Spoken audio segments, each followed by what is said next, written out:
Hello everyone, welcome to the lesson of set theory continuation. This is our second part of set theory, in which we will consider some operations on sets. So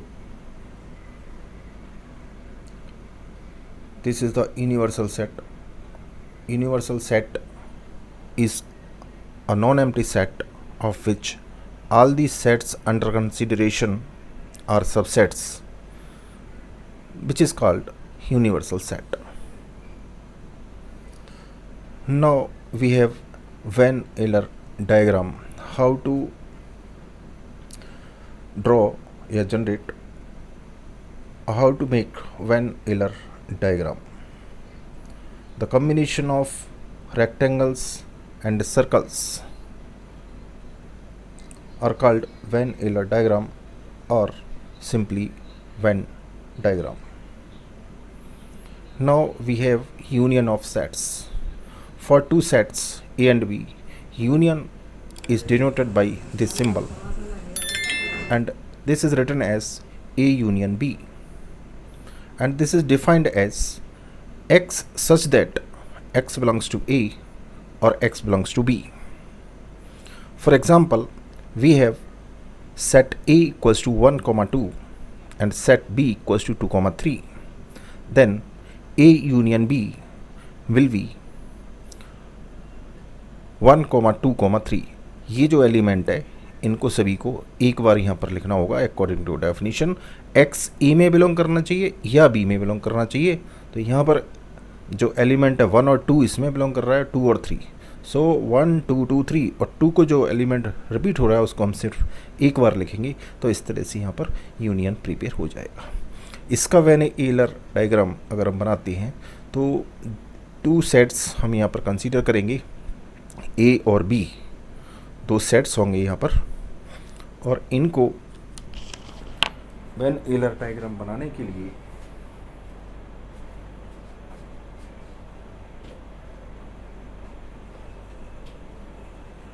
यहाँ पर simple सा universal set create करना होगा.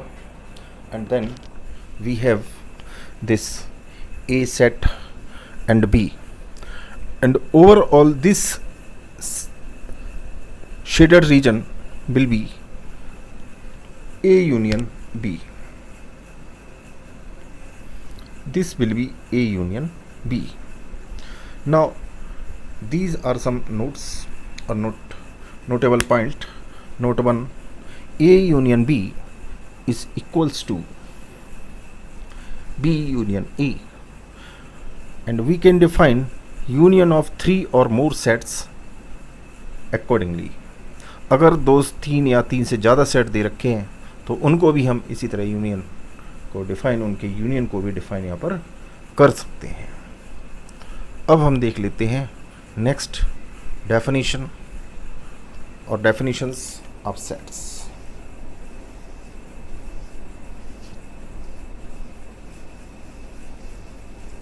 Next definition अपना है intersection of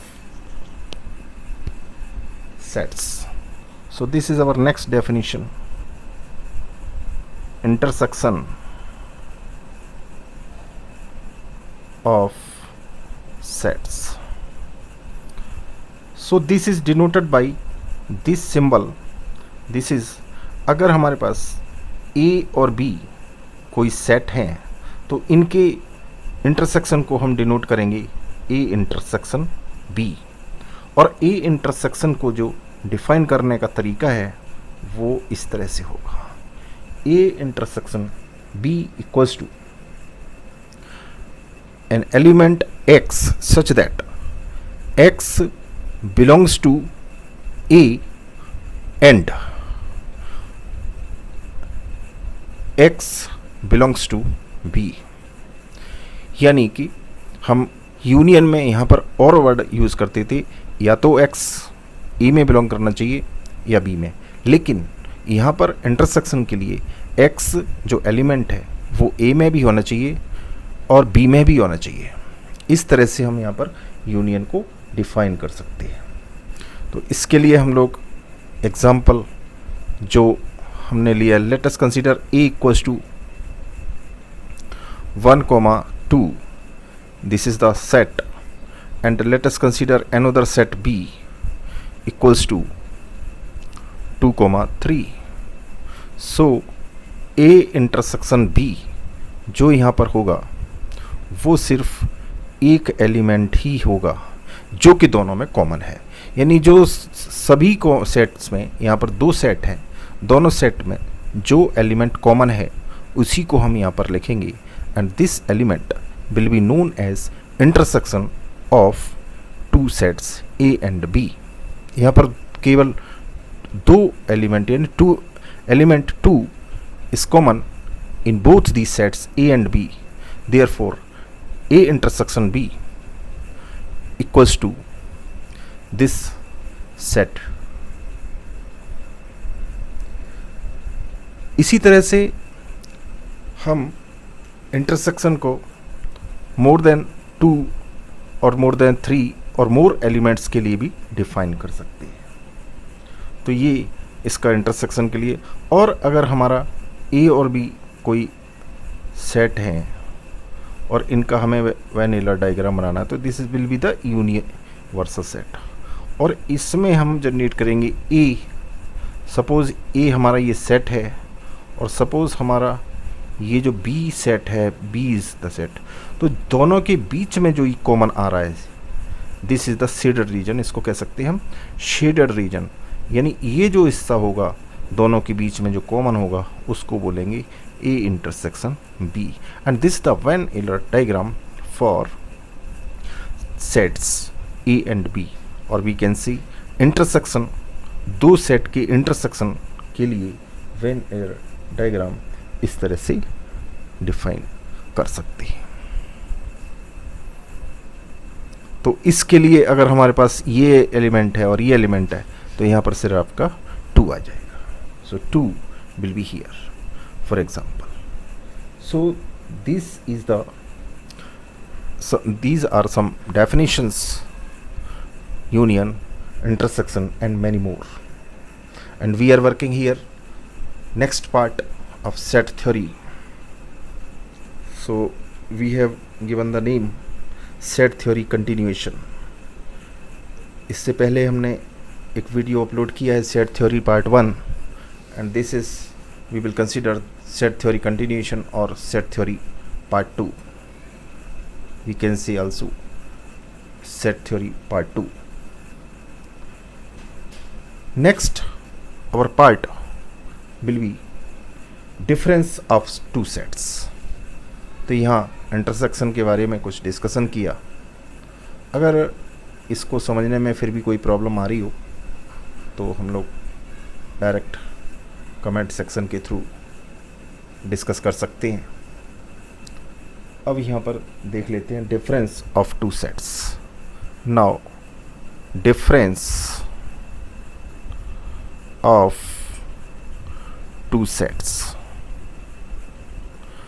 so difference of two sets, अगर हमारे पास ए और बी कोई सेट हैं और हमें उनका डिफरेंस निकालना है, तो for any two sets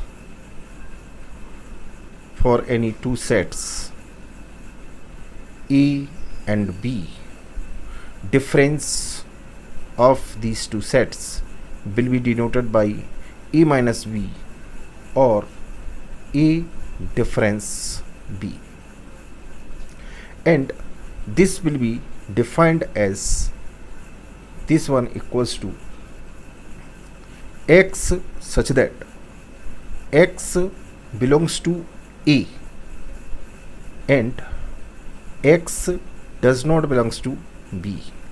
This is the basic definition of difference of two sets, and this A minus B also known as complement of B with respect to A. इसको हम एक एग्जाम्पल के help से यहाँ पर समझ सकते हैं। अगर हमारा सेट ए जो दिया हुआ है, suppose A B C D, A B C D is our set.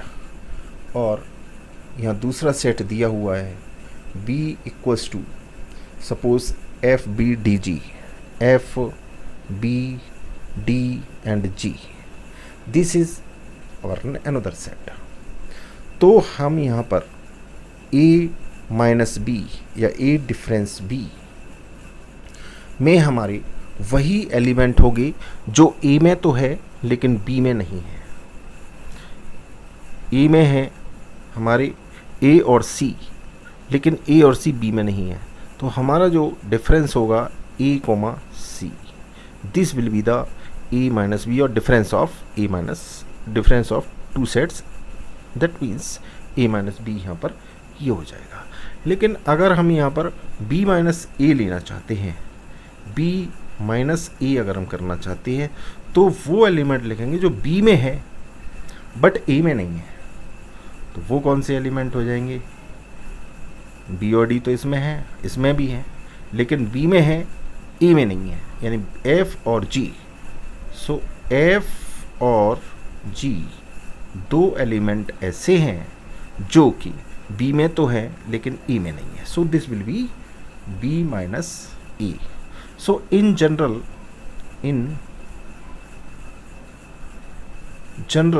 हम कह सकते हैं A minus B is not equals to B minus A। This will work as a property of difference of two sets.